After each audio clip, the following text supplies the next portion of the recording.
Was Japan's nuclear reactor destroyed?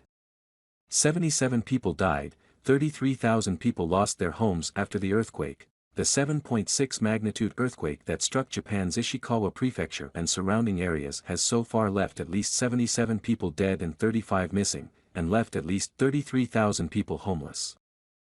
Deadliest earthquake since 2016, Japan's response to the earthquake has so far been considered a success, largely thanks to the experience the country has accumulated over the past several decades in dealing with many natural disasters occur. The country's sophisticated earthquake and tsunami warning system, high-standard earthquake-resistant building codes, and a well-trained community willing to follow established emergency procedures all contributing to minimizing human casualties and damage to infrastructure. However, with hundreds of earthquakes continuing to hit the region, raising fears of landslides and further damage to buildings, Japan is still facing major challenges in implementing the rescue and relief operations. It is difficult to imagine that any other country could respond in a better way to a disaster of similar magnitude. Japanese authorities expressed deep concern when many of their nuclear power plants showed signs of damage and were no longer safe to operate.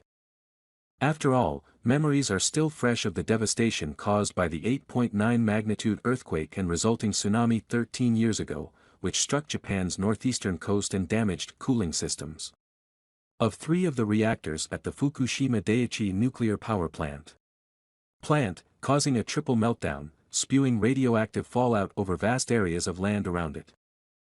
Tokyo's decision to release nuclear-contaminated water used to cool nuclear fuel rods into the Pacific Ocean, starting last summer, remains a thorny issue between Japan and its neighbors.